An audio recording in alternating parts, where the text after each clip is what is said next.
Thank you very much. Today's date is called Artificial Intelligence Journey. And Mr. Graf has just given me such a journey. It was a 3-hour-long journey, 2.5-hour journey. So we apologize to you for having had to wait here. That you had to exchange opinions for now for the topic. But in any case, I'm very happy to welcome all participants of the conference called Artificial Intelligence Journey.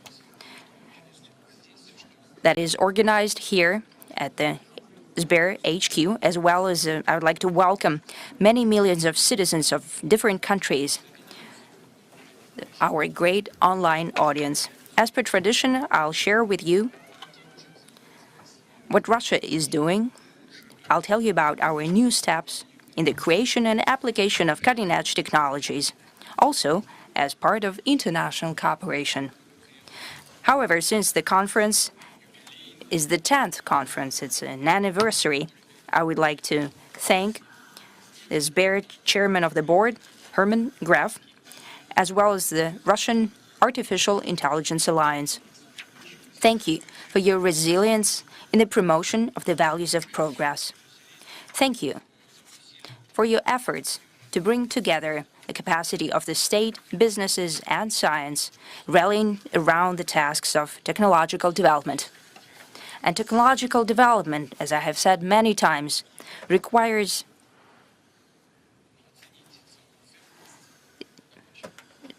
to take an evaluation of what we are doing.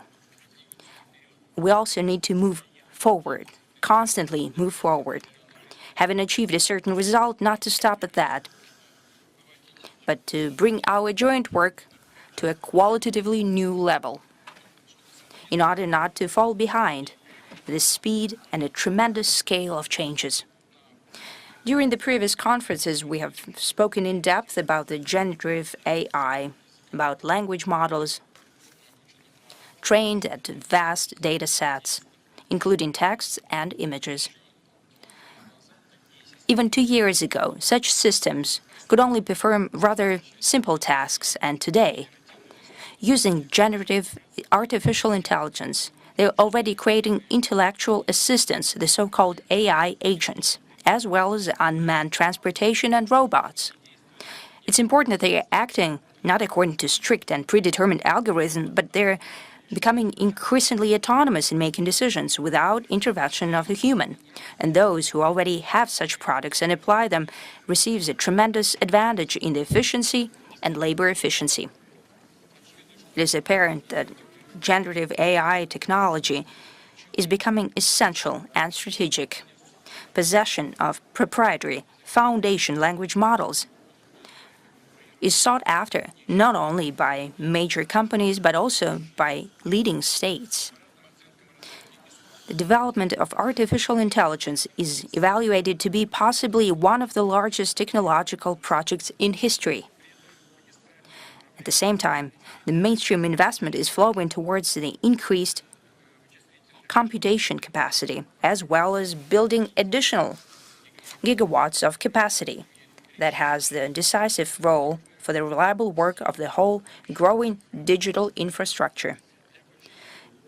To train the next, even more efficient generative AI systems.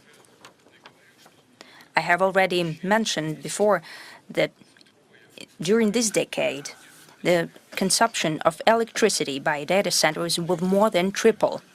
Along with drastic changes in all spheres, there is an increased number of users of the products based on generative AI. In Russia, an overwhelming majority of young people are widely using neural networks and language models for all types of tasks, in studies, in their professional and daily lives. There is another important thing, is that such models produce gigantic mass of new data, and they become an important tool of dissemination of information. And that means that they're capable of influencing values and worldview of people and to shape mentality of whole states and humanity on the whole. We cannot we simply cannot allow to be critically dependent on foreign systems. And for Russia, it's a matter of state, technological, and I would say value sovereignty.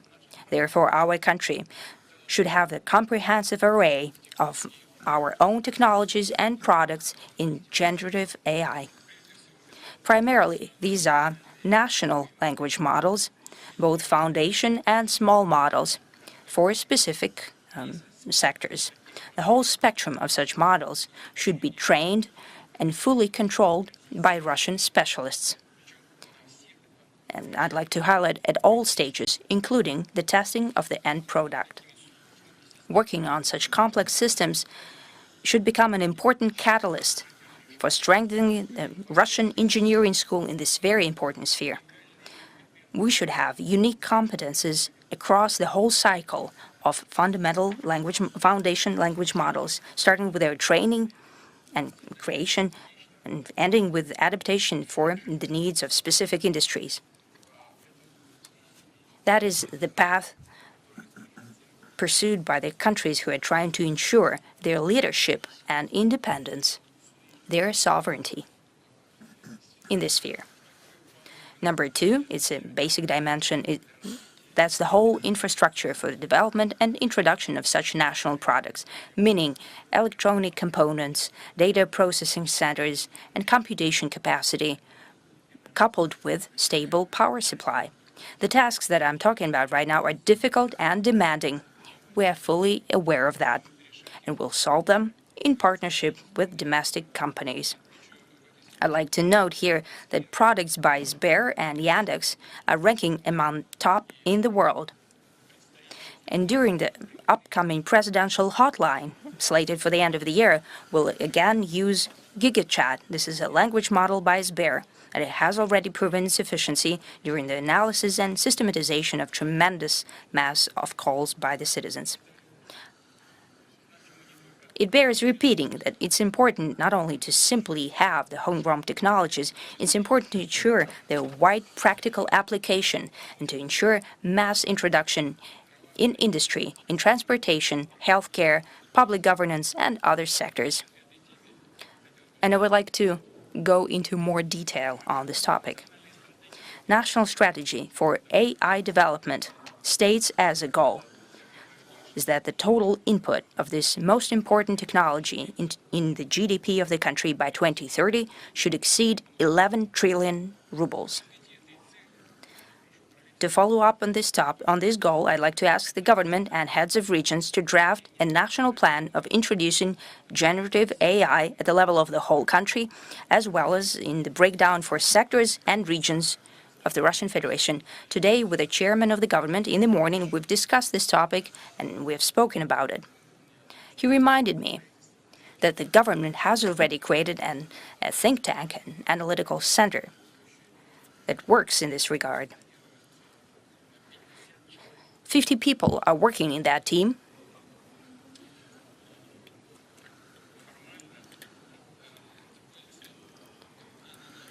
Formally, this team is working under the Ministry for Digital Development. However, it's not enough. It's not enough today. We need a real headquarters for the development of this sector if we want this work to be consistent and robust in all spheres that I've just mentioned.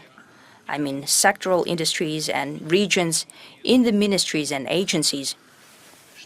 We need an interagency headquarters that could indeed set the tasks to achieve implementation and control the result.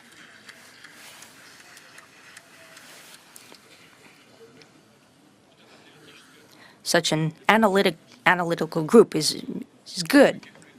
However, these people do not have the necessary governance resources.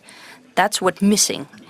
So we need this power behind them. Therefore, I'm asking the presidential office and the government and the ministries and the government as a whole to think about the creation of this headquarters, leading this entire sector, engaging all stakeholders. Or possibly they're not even aware that they're stakeholders in these processes, and we should explain it to them all together. I'd like to highlight that this implementation of this plan will become a crucial instrument to shape the demand for national foundation models, essentially a whole market of application of generative AI systems. Products using this technology already by 2030 should be introduced in all key spheres. I'm also talking about such solutions and intellectual assistance, AI agents. They should be used in the majority of governance and production processes. Already in the March next year, the government, ministries and agencies should present exhaustive information about the use of AI in economics, in the social sphere and in the regions. The rate of introduction of these technologies in the region should become a crucial metric for annual ranking of digital transformation. I'd like to ask to draft this new ranking using the new methodology already following the results of the next year, 2026. And in this respect, I turn to heads of ministries and agencies and regions. It's not a matter of reports, but it's about deliverables. You must be clear about the corporate's demand for innovation, be in constant touch with scientists and engineers, enable testing and practical implementation of novel solutions. Such achievements are displayed in the exhibition area of our conference. I believe they are quite useful. If you haven't seen these, please familiarize yourselves, and also it is important to be able to shape a market to apply the advances of AI. And now we have been talking about that with colleagues, and they told me a lot about how this sphere has been developing. As in any other domain, fortunately or unfortunately, well, I think fortunately, we are capable of shaping the market. We need to introduce certain standards in different types of activity, and those who will be the users of the AI advances should pay for them. And that should create the market base for further development. We need to nudge this process, give it an impetus. I'll also add that we already have salient examples of the expertise of one region in AI application becoming a springboard for the changes across the country. Around 2,000 medical establishments in more than 70 regions have joined the Moscow digital healthcare platform. And this system has provided doctors from different cities and locations with access to AI algorithms to pursue automatic medical images and radiology studies analysis. We should be more swift in reducing administrative barriers that would hinder the implementation of technology. In a number of countries, the attempts at prescribing AI in great detail slowed down the development of new products and ideas. I reiterate, we should not take this path, and we should learn on others' mistakes. At the same time, some of the domains of activity, in particular, and partly the special services and public administration domains, and as well as power authorities, work where we should remain on our own proprietary domestic solutions. And definitely all that should be done in pursuit of direct dialogue with technology businesses, having meaningful and substantive discussions about the boldest and outside the box, out of the normal approaches, regulatory and legal initiatives. If need be, we should test run them within experimental legal frameworks. Such are applied in Moscow and in Sakhalin and in a number of other regions. And soon they will encompass a third of Russia's soil. The entire Far East will be covered, and definitely we should promote more actively the soft law. I'm referring to the AI ethics code, most importantly. Apart from that, as I have noted today, in order to step up domestic generative AI capability and train our language models, We need to guarantee the stability and autonomy of the national digital infrastructure, which I have already spoken about. This will allow us to safeguard data sovereignty so that the user's data should stay within the Russia's and digital loop. In this respect, I suggest engaging with business communities to implement a data center blueprint to cater to the AI objectives, providing convenient access to data centers for startups, scientific organizations, and technology companies. Creation of data centers is aimed at driving the appearance of new firms and new jobs in promising sectors of our economy. It's about, most importantly, an inter alia electronic components industry and domestic manufacturing of basic components of software and hardware systems for data centers. Another overarching goal is to ensure stable, uninterrupted, and sufficient power supply to data centers. So installation of their layouts should be clearly tied with further development of all our national energy infrastructure, including the state-of-the-art, contemporary, cutting-edge, eco-friendly and sustainable coal-fired generation, including other clean sources as well, like the nuclear power sector. Right now, we have had a conversation with the professionals, and they say that the energy sources alone are insufficient. We need constant, uninterrupted, powerful sources of information so that they can be used swiftly to process data, and they should be next to the consumers and the users of the services. And this is a very important goal, a daunting task, but we can resolve that because we are the only country in the world, I think, that is now capable and ready and already producing small-scale nuclear power plants. Like in Kuzbas region, you can use coal-fired generation, and in regions where we have hydropower plants, we also can do with their help. But somewhere we have major nuclear power plants, and these are handy insufficient. But in order the data to be transferred in split seconds to the users, we need to install the small-scale nuclear power plants, but that should be done expeditiously. We have unique solutions that can be utilized for power supply of data centers. We plan to move to pursue the commercial manufacturing of small-scale floating and land-based NPPs. Also, will utilize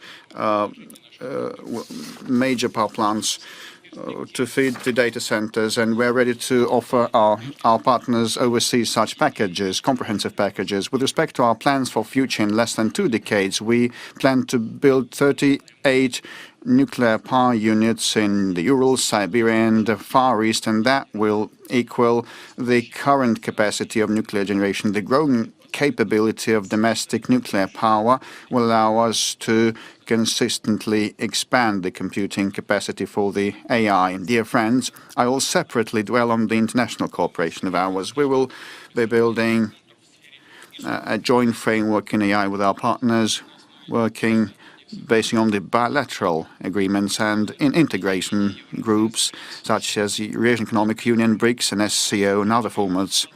And we propose to approach the alignment of our national legislations to deploy AI solutions using the best practices of BRICS community. And definitely we intend to implement joint research projects. And in this respect, we also have visible cooperation instances to cite, like the International Alliance for the AI established last year has launched in-depth scientific discussions about how the AI solutions will evolve in the forthcoming decade and what kind of impact will they be for manufacturing, transport, and other industries, and definitely the human beings and the family and the society and social process. I would ask the government to utilize the findings of that forecast in practical domain to update and fine-tune our plans to develop our economy and welfare. And it's obvious that the digital progress will be gaining momentum, and in foreseeable future, we are sure to see solutions that will surpass the current system's capabilities, and this will happen quite quickly. And I'm referring to generative AI inter alia. And most importantly, I'm certain that Russian young scientists and engineers will become active contributors, helping to resolve these complex tasks and problems. I know that today Russian school children are attending, as well as students, winners of international AI competitions and events. Let's recognize and celebrate them all together. Dear friends, I wish you new achievements and all the best, and I wish all the AI Journey Conference participants fruitful work. Thank you very much. Subscribe to Oneindia and never miss an update. Download the Oneindia app now.